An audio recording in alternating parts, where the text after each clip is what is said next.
Chelsea started their season with a 0-0 draw against Crystal Palace. Not the best start to the season, but why in this game was Chelsea's build-up stifled by Crystal Palace's 5-2-3 press? Okay, let's start by talking about how Chelsea set up on the ball and a few of the important things about that, because Joshua Chempong was absolutely key in this game. I actually thought he did a really good job, but we're going to talk about the sort of issues that Chelsea had in build-up and why he had something to do with the part of that.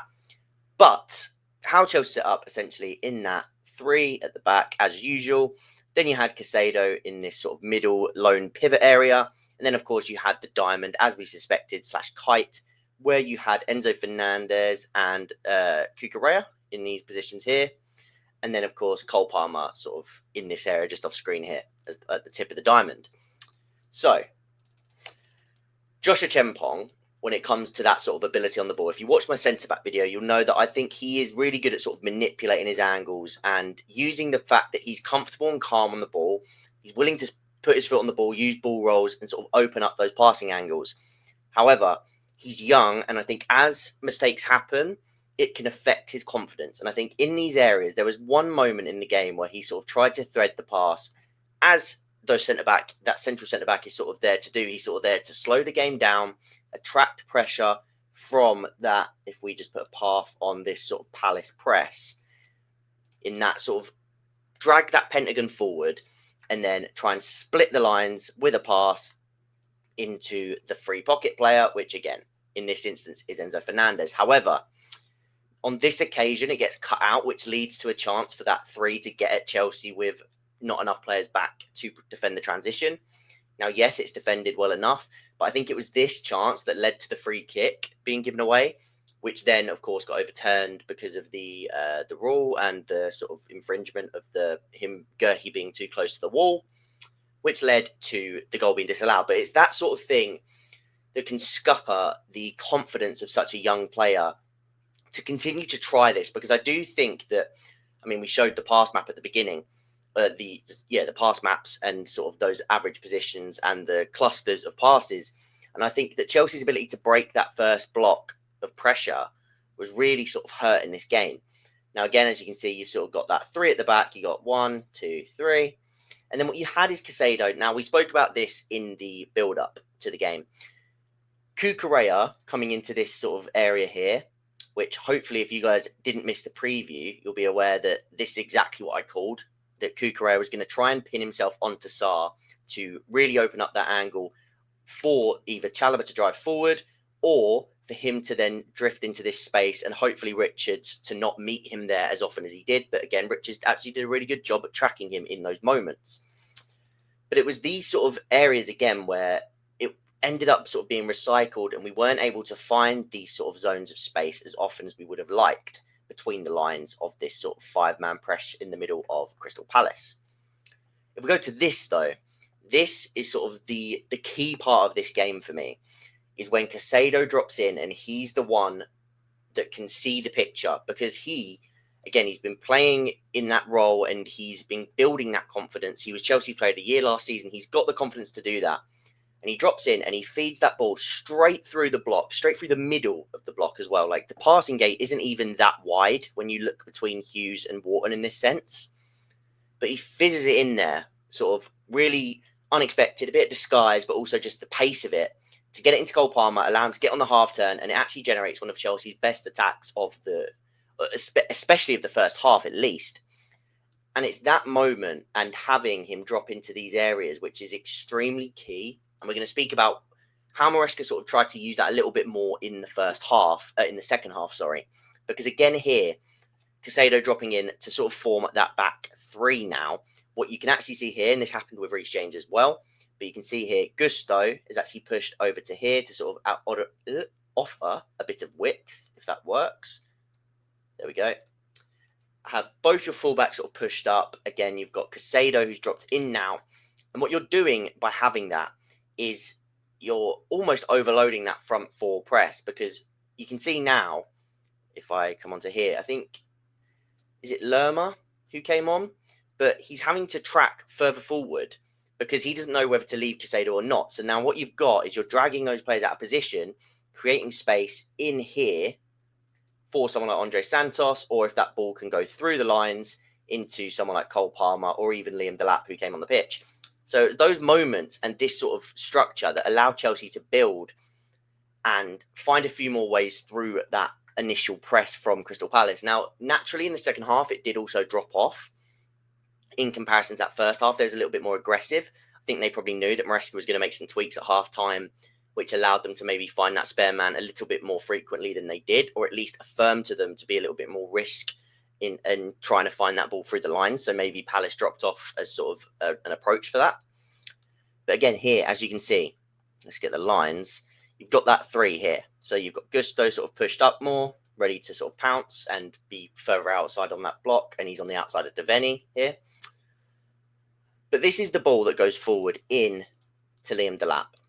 Okay. And the best part about this for me is this is something we lacked in that first half, because I'll show you on the tactics board, but you needed to have this ability in behind, because if you couldn't find that ball into the pockets and you couldn't sort of manipulate your way around the press of Palace, which we struggled to do, the space was to go in behind and have plenty of players challenging for that second ball. So in this occasion, Delap goes sort of in behind. He makes a run. Palmer is already behind the line of pressure. He's already behind this line of four, which is almost in a 4-5-1.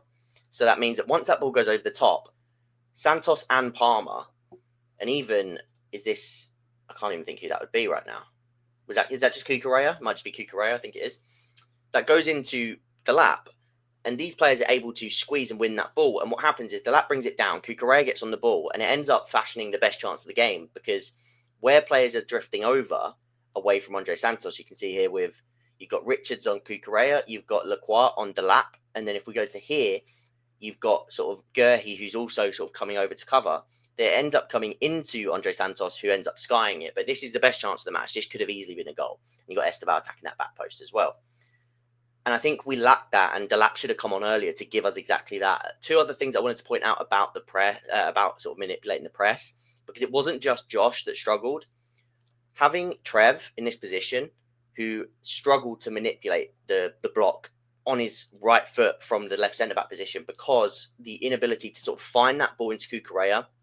Quite a few times Cucurella would make that run almost from sort of outside, or not like that. He'd make that run from in that area in the middle, sort of out to here. And what he wanted was Trev to sort of find that reverse into here. But where he didn't want to really use his left foot, he was sort of cutting it back and either going in here, or he was trying to find that right-footed line breaker between the lines, which he didn't do as often as he could have either. He did on one occasion sort of shift it and carry himself on the outside of the block, but not enough was we able to sort of find that movement from Cucurella, which would have helped to sort of manipulate the block a little bit better as well, especially because in this occasion, Richards has followed him up.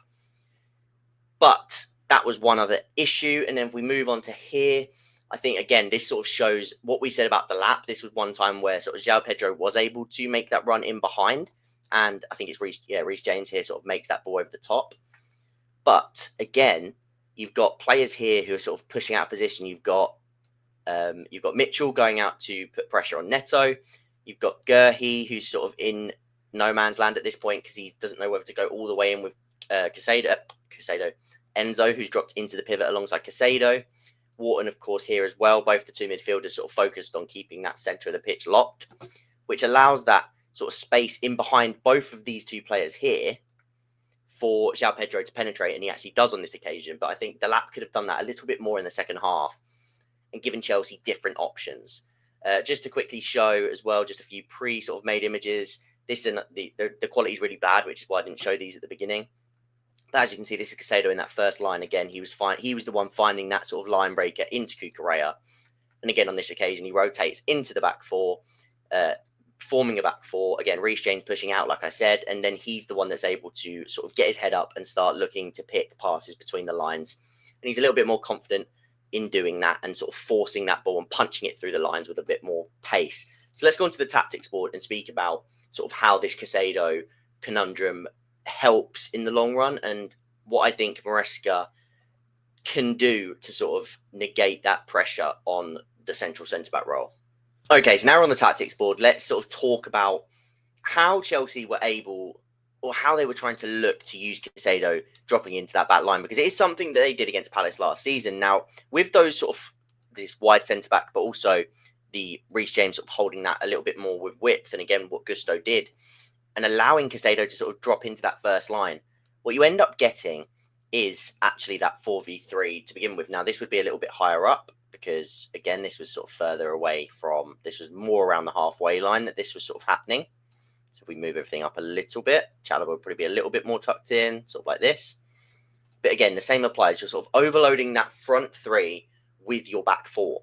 Then you've got the two here who they don't know whether to sort of join and sort of come and be part of that front five to press, especially if somebody moves into this hole or Chempong or Casado managed to sort of break the pressure with a carry, because that was something that even when Casado was dropping in was doing well, but Josh did this really well as well, sort of driving in between these sort of gates in this front three for Palace, driving between those gates of pressure, those passing gates, but also those lanes to carry, getting into these areas sort of here, and then forcing one of these players to jump off so that one of these players would end up free between the lines. However, even when Chelsea did find their way through, and whether that was in the first half when Casado wasn't doing this as often, or even in the second half when he was, like I said, I think that what let Chelsea down on the day, as much as the progression, was the technical sort of quality that came when that ball did find its way into these sort of pockets. That's the wrong tool. Into these sort of pockets here, because I think whenever that ball went into one of the wingers with their back to play and they weren't able to face up, it was quite poor in terms of sort of retaining possession. Enzo Fernandez has some really poor touches, really sort of letting down the flow of the game and slowing down those passes. Cole Palmer wasn't on it either in that sense, has a few poor touches, had a few misplaced passes as well. And again, I think it's important to sort of mention how big those misplaced passes are in terms of how they hold momentum. Because Palmer, for example, played quite a few passes into Gittins, even when the sort of the back five was sort of shifted this way, and the pass was actually quite easy to make, but he was putting it sort of really ahead of Gittins, and he was having to arrive and then sort of readjust, rather than finding him sort of in stride or at least sort of to his feet so he could straight away be able to manipulate it himself. There was a few passes that sort of let him down in that sense, and that goes across the board in terms of Enzo Fernandez and players like that who were sort of, their passes were just a millimetre or so off, but it does affect that pace that you're able to go at and the flow of those passes, because it was quite slow in terms of that progression, and it did slow things down and sort of halt any momentum that Chelsea were able to establish on the ball. So as much as it as the progression issues for me in the game, I do think, and whilst I've sort of touched on today what I think those were, I do think that we are just seeing a little bit of preseason rust as well. We only had 2 games in preseason. And I do think that a few players sort of just weren't at it. I'm expecting much, much better. So let's sort of see how West Ham goes in the game after. I would have liked to see Delap earlier. I think Esteval had a really bright cameo. Hopefully Tossing can sort of come in and play a big part again as well. But I'm happy with Josh. I do think he can learn that role. I just think that, again, that confidence that we spoke about with that first pass leading to the Eze free kick and the whole incident with that, I do think that had an effect as well. And of course, like I said, at the end, there was chances created where Casado was dropping in and Chelsea was sort of using that ability to go a little bit more direct, but also have those players like Santos arriving in the box. They could have nicked the game, and they actually ended up having the higher XG and finding their way forward a little bit more in that second half to create those chances. So not all is doom and gloom. I'm not too worried about anything that's just happened. It's a frustrating one, but it's not a loss. Kept another clean sheet. There is positives to go with it. I just think it's worth highlighting those sort of pressing issues, not to do with pressing, but to do with build-up, and how I think that Chelsea can sort of navigate that in the coming games. And I do think it will get better, because I also think that as Josh sort of is reinforced with that confidence to do so, I do think that we'll see him sort of hitting those passes more often as well. And again, with the Chalobah incident that we spoke about in terms of being quite right-footed and sort of locking him off to this side of the pitch rather than sort of progressing outside of the block on the left, what we could even see is Chalobah like this, Kukurea like this, to give you that left footer who can sort of help aid that connection.